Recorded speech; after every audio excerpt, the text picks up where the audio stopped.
வணக்கம். நான் உங்கள் ஸ்டாலின், மாநில ஒருங்கிணைப்பாளர், நாம் தமிழ் கட்சி, மயிலாப்பூர். இப்போ கொஞ்ச நாட்களுக்கு முன்னாடி தமிழக வெற்றி கழகத்தின் தலைவர், தமிழகத்தின் முதல்வர் விஜய் அவர்கள் மாரத்தான் ஓடினார்.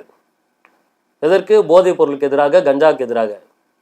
அன்றே அவருடைய கட்சியை சார்ந்த சட்டமன்ற உறுப்பினர் கில்லி சரத், அதாவது ஓட்டேரி நரி, டும்மிங்குப்பா வவ்வால், அந்த மாதிரி கில்லி சரத், அவர் என்ன பண்ணியிருக்காரு, ஐபிஎல் மேட்ச் பார்க்கும்போது தன்னுடைய ஃபோனில் ஒரு மாத்திரையை போட்டு ஏடிஎம் கார்டை வச்சு நங்கு நங்கு நங்கு நங்குன்னு தூளாக்கி 500 ரூபா நோட்டில் அதை ஓரம் கட்டி ஒரு வலிக்கலான்னு ட்ரை பண்ணியிருக்காரு. ஆனால் அது அவருக்கு இல்லையா, அவரோட குழந்தைக்காம்.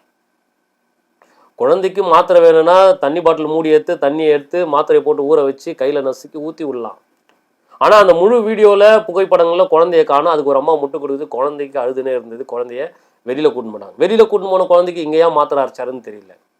ஆனால் பக்காவாக கை ஒரு டோபு கை என்ன பண்ணுவான், அந்த மாதிரி தான் பண்ணுவான். மாத்திரை போட்டு வலிக்கிறவன் அந்த மாதிரி தான் பண்ணுவான். ஃபோனில் போட்டு ஏடிஎம் கார்டை தேய்ச்சி வலிப்பான். இன்னும் அவர் மேலே எந்த நடவடிக்கையும் இல்லை. இது பாருங்க, இது இப்போ தற்சமயம் ஐபிஎல்ல ஒரு போதை பழக்கத்துக்கு எதிரான மாரத்தான் ஓடிட்டு ஒரு பிரச்சாரத்தை மேற்கொண்ட ஒருத்தர் இதுக்கு முன்னாடி அதே போதை பழக்கத்துக்கு அடிமையா இருக்கிறார். இது எங்க இருந்து வருதுன்னா, கடைசியா ஒரு படம் விஜய், இது லியோ அப்படின்ற படம். அதுல விஜய் பெரியான கிசா கையா இருப்பார், போதை கையா இருப்பார். இது போல பல படங்கள்ல அவர் மாஸ்டர்ல முழு குடிக்காரனா நடிக்கிறது, சிகரெட் சட்டக்காலர்ல இருந்து எடுக்கிறது, இந்த மாதிரி பண்ணி அதுக்கப்புறம் அவர் திருந்துவார். அவர் திருந்துற கேரக்டரை யாரும் எடுத்துக்க மாட்டான் இளைஞர். அவர் ஹீரோ எதை பண்றாரு அதை எடுத்துக்கிறான். குடிக்கிறாரா, கஞ்சா அடிக்கிறாரா, சிகரெட் எடுக்கிறாரா, பொண்ணுங்களை இடுப்பு கிள்றாரா, இல்லை அவங்கள ஆபாசமாக வர்ணிக்கிறாரா, அதை எடுத்துக்கிறான். அந்த மாதிரி எடுத்தவன் தான் இன்னைக்கு அமைச்சராகவும் பல பேர் இருக்காங்க, சட்டமன்ற உறுப்பினராகவும் இருக்காங்க அந்த டிவிகேல. இப்போ இது ஒரு பக்கம் இருக்கும். இதே போல நாம் தமிழ் கட்சி, இதே போலன்னா இந்த மாதிரி கிடையாதுங்க, இதே போல நாம் தமிழ் கட்சி ஐபிஎல் மேட்ச் நடக்கும்போது ஒரு சம்பவம் பண்ணாங்க. அந்த சம்பவத்தை அப்போ புலிக்கொடியை பறக்க விட்டு மேட்ச் நடத்தக்கூடாது அப்படின்ட்டு. ஏன் அப்படின்னா, காவிரியில் நமக்கான குடி தண்ணீர் கிடைக்கல, நமக்கான விவசாயத்துக்கு தண்ணீர் கிடைக்கல, தண்ணீர் கொடுக்கலாங்க.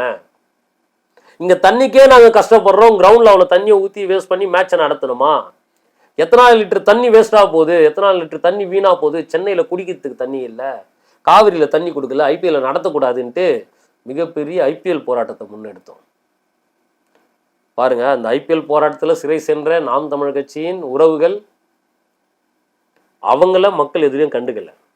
அதே ஐபிஎல்ல உட்காந்து கஞ்சா அடிக்கிறவனை, மாத்திரை போடுறவனை சட்டமன்ற உறுப்பினராக மாற்றி அமைச்சிருக்கு இந்த தமிழ்நாடு மக்கள். சட்டமன்ற உறுப்பினராக மாற்றி சட்டமன்றத்துக்கு அனுப்பியிருக்காங்க. இது எதனால, இது ஏன் நடந்தது, இது எப்படி நடந்தது? எனக்கான சட்டமன்ற வேட்பாளர், என் தொகுதியோட எம்எல்ஏ யாருன்ட்டு எனக்கு தெரியாது.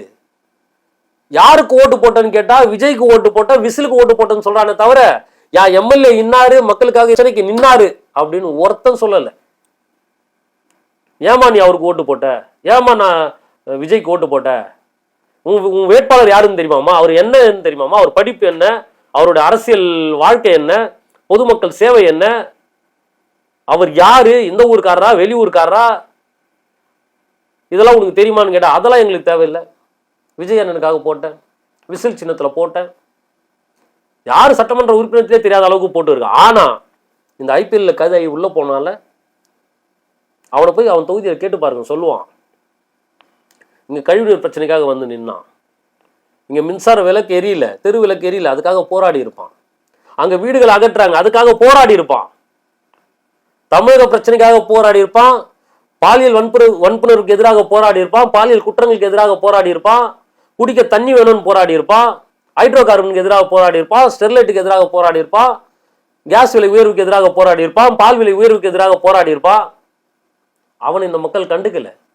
இதற்கு முழு முதல் காரணம் போலியாக கட்டமைக்கப்படுகின்ற சோசியல் மீடியால, சமூக வலைத்தளங்கள்ல, mainstream media, TV news தொலைக்காட்சிகள்ல பரப்பப்படுகின்ற அவதூறுகளை மக்கள் நம்புறது.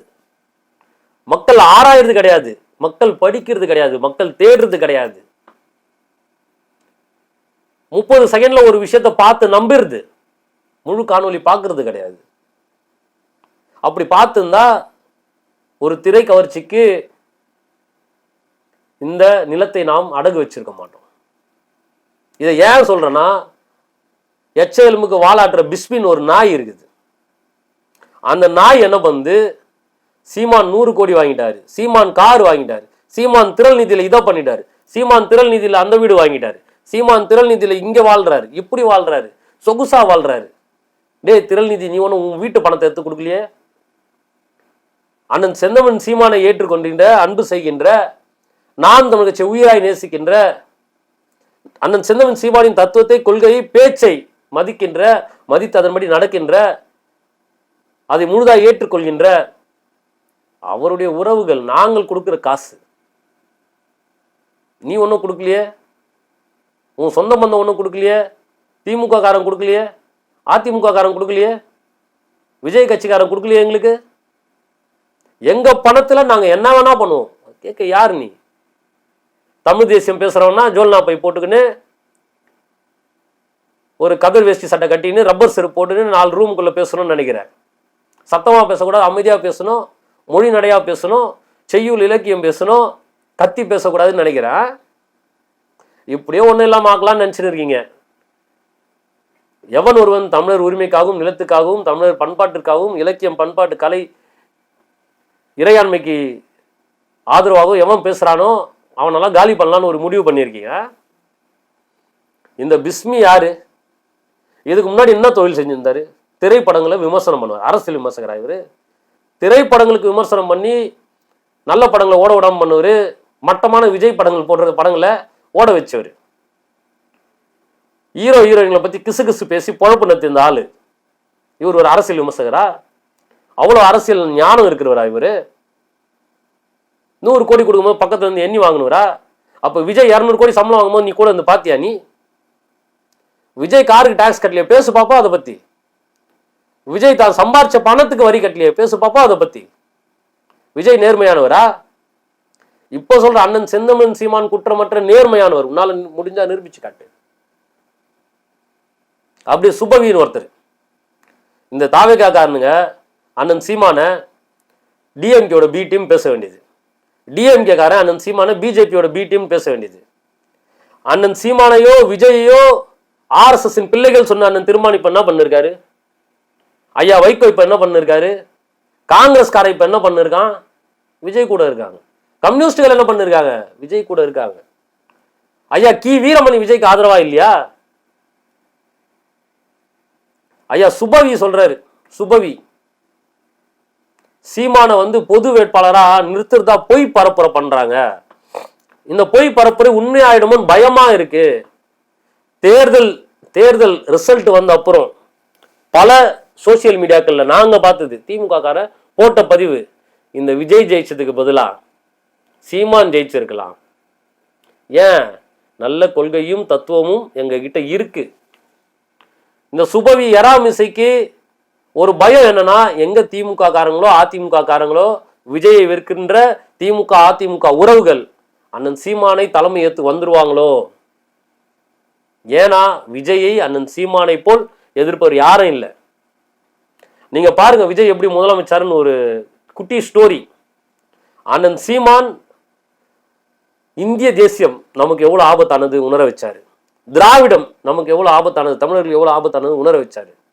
உணர வச்சு மக்கள் அதுல இருந்து வெளியேற்றி, திமுக அதிமுகல இருந்து பிஜேபி காங்கிரஸ்ல இருந்து வெளியேற்றி, சாதி அடிமைத்தனத்திலிருந்து வெளியேற்றி ஒரு மாற்று சக்திக்காக கொண்டு வரும்போது ஒரு திரை பிம்பத்தை, திரை சக்தியை கொண்டு வந்து நிக்க வச்சு விஜய் அந்த வாக்குகளை கவர்ந்துன்னு போயிட்டாரு. அவர் எப்படி கவர்ந்தாரு? விஜய் யார் அதிகமா எதிர்த்தாரு? பேருக்கான போட்டியே டிவிக்கே டிஎம்கேன்னு சொல்லலாம். ஆனா அவர் உண்மையாக போட்டியா நினைத்தது அண்ணன் செந்தமன் சீமான. பொய்யான அவதூறுகளை சோசியல் மீடியால பரப்பி பரப்பி பரப்பி அண்ணன் சீமான் திமுக ஆதரவா போயிட்டாரு அப்படின்னு பரப்பி தான் வெற்றியை உறுதி செஞ்சுக்கிறார். விஜய் ஏன் இதை பண்ணணும்? ஏன்னா கார்பரேட் கம்பெனிகளுக்கு முதல் எதிரி அண்ணன் செந்தமன் சீமான். இலவச கல்வி, இலவச மருத்துவம், இலவச சாலை, இலவச குடிநீர், கனிம வளம், நீர் வளம், மலை வளம், காடு வளம் எல்லாத்தையும் காக்கணும் அப்படின்ற ஒரு பேச்சு இது கார்பரேட்டுகளுக்கு அச்சுறுத்தலா இருக்காதா? அப்போ கார்பரேட்கள் முடிவு எடுக்கிறான், எவன் வேணா வரலாம் தமிழ்நாட்டில், சீமான் மட்டும் வந்துடக்கூடாதுன்னு முடிவு எடுக்கிறான். அப்போ நமக்கு ஆதரவா யாரு இருக்கா? இப்ப டிஎம்கேக்கு ஓட்டு போட மாட்டாங்க ஜனங்க. ஏன்? விஜய் வந்திருக்காரு. இப்போ விஜய்க்கு வந்து நம்ம வந்து ஒத்துழைப்பா நின்று சீமான ஒன்றும் இல்லாம ஆக்கும்னு முடிவு பண்ணான். அதற்காக கார்பரேட்டுகள் தங்களுடைய கையில் இருக்கிற செய்தி ஊடகங்களை பயன்படுத்துறாங்க. சமூக வலைத்தளங்களை விஜய்க்கு ஆதரவாகவோ அண்ணன் செந்தமிழ் சீமானுக்கு எதிராகவோ சரியாக பயன்படுத்துறாங்க. இதுல ஏமாந்தது நாம் தமிழர் கட்சியும் அண்ணன் செந்தமிழ் சீமானோ இல்ல, மக்களை ஏமாத்தினாங்க. அவங்க மக்களை ஒரு வலையில விழ வச்சாங்க, அதை நம்ப வச்சாங்க. உண்மையான போராளிய அண்ணன் செந்தமிழ் சீமான தவறா சித்தரிச்சுட்டு அட்டக்கத்தி விஜய தங்களுக்காக தலைவராக ஏத்துக்க வச்சது இந்த கார்பரேட் நிறுவனங்கள். இதுல நீங்க அலிம் அல் புகாரி அப்படின்ட்டு காங்கிரஸ்ல இருந்து பஞ்சம் பழைக்க திமுக கூடி அந்த ஒருத்தர் இருக்காரு. தமிழ் தேசத்தின் மீது தீரா கோபம் கொண்டவர் அவர். ஏன்னா அவர் அடிப்படை இஸ்லாமியவாதி. இலங்கையில இஸ்லாமியர்களை கொன்றது நம்முடைய விடுதலை இயக்கம் தான் அப்படின்னு நினைச்சு நம்பின்னு இருக்கக்கூடிய ஒரு இஸ்லாமியவாதி அவர். அது ஒரு வியாதி. அது அவர் என்ன சொல்றாருன்னா, விஜயை விட ஆபத்தானவர் சீமான். ஏன்? சீமான் வந்துட்டா தமிழ் தேசியம் மீண்டும் எழ ஆரம்பிச்சோம். தமிழ் தேசியம் எழ ஆரம்பித்தா தமிழ் தேசியத்துக்கு எதிராக ஈழ விடுதலைக்காக எவன் வேலை செஞ்சானோ அவன்லாம் பதில் சொல்லி ஆகணும். அந்த லிஸ்ட்ல இவங்க காங்கிரஸ் டீம் இவங்க வருவாங்க. ஆம், சீமான் ஆபத்தானவர் தான். யாருக்கு ஆபத்தானவர்? திரை பிம்பத்திற்கு, போலி திரை பிம்பத்திற்கு, திரை கவர்ச்சிக்கு ஆபத்தானவர். இல்லாத திராவிடத்திற்கு, திருட்டு திராவிடத்திற்கு ஆபத்தானவர். போலி இந்திய ஒன்றிய தேசத்துக்கு ஆபத்தானவர். கார்பரேட்டுகளுக்கு ஆபத்தானவர் அண்ணன் செந்தமிழன் சீமான். நீங்கள் பொய்யாக கட்டமைத்து வைத்துக் கொண்டிருக்கிற பெரியார் என்ற ஈவேரா என்ற பிம்பத்திற்கு எதிரானவர், ஆபத்தானவர் அண்ணன் செந்தமிழன் சீமான். தமிழ் நிலத்தை தமிழதால் ஆள வேண்டும், தமிழர் அல்லாதவர் ஆளக்கூடாது என்ற நிலையை உருவாக்கி வைத்திருக்கும் மிகப்பெரிய ஆபத்தானவர் அண்ணன் செந்தமிழன் சீமான். சாதி பார்த்து மதம் பார்த்து ஓட்டு போடக்கூடாது, பணம் வாங்கி கொண்டு ஓட்டு போடக்கூடாது அப்படி என்று மக்களை மாற்றிக் கொண்டிருக்கும் மிகவும் ஆபத்தானவர் அண்ணன் செந்தமிழன் சீமான். இயற்கை விவசாயத்துக்கு ஆதரவாக எழுந்து நின்று ரசாயன பொருட்களுக்கு எதிராக நின்று போலி விவசாயத்தை எதிர்த்து நிற்கும் ஆபத்தானவர் அண்ணன் செந்தமிழன் சீமான். நீர்வளம், கனிம வளம், காடு வளம், மலை வளம், மழை வளம் இவற்றை பாதுகாக்கக்கூடிய அரணாக நின்று கொண்டிருக்கும் மிகப்பெரிய ஆபத்தானவர் அண்ணன் செந்தமிழன் சீமான். இந்த ஆபத்தானவரை பார்த்தா எல்லாருக்கும் கொஞ்சம் பயமா தான் இருக்கும். என்ன ஒண்ணு, அவங்க கிட்ட பணம் இருக்கு, படைபலம் இருக்கு, ஊடக வலிமை இருக்கு. ஆனா எங்க கிட்ட இது எதுவுமே கிடையாது. ஒன்னே ஒண்ணுதான் இருக்கு, நல்ல கொள்கையும் கோட்பாடும் ஆக சிறந்த சிந்தனையும், தமிழ்நாடு, தமிழர் உரிமை, தமிழ் மக்கள், தமிழ் பண்பாடு, கலை, இலக்கியம் இவற்றை பேணி பாதுகாக்கின்ற மிகப்பெரிய லட்சியம் இருக்கு. இந்த லட்சியத்தை ஏற்று எங்களுக்கு வாக்களித்து கொண்டிருக்கிற 20 லட்சம் மக்கள் இருக்காங்க எங்க கூட. இந்த 20 லட்சம் மக்கள் தான் இவங்களுக்கு ஆபத்தா தெரியுறாங்க. இப்போ 20 லட்சம் அது ஒரு நாள் 2 கோடியா மாறும் போது நாம் தமிழர் கட்சி ஆட்சி அதிகாரத்தில் இருக்கும். அண்ணன் செந்தமிழன் சீமான் இந்த தமிழ்நாட்டின் முதல்வராய், உலக தமிழர்களின் ஒற்றை நம்பிக்கையாய், நாங்கள் பெரிய கனவாக நினைக்கும் ஈழ விடுதலையை சாத்தியம் செய்யக்கூடிய மிகப்பெரிய தலைவராக இருப்பார் என்பதை சொல்லிக்கொண்டு விடைபெறுகிறேன். நன்றி, வணக்கம்.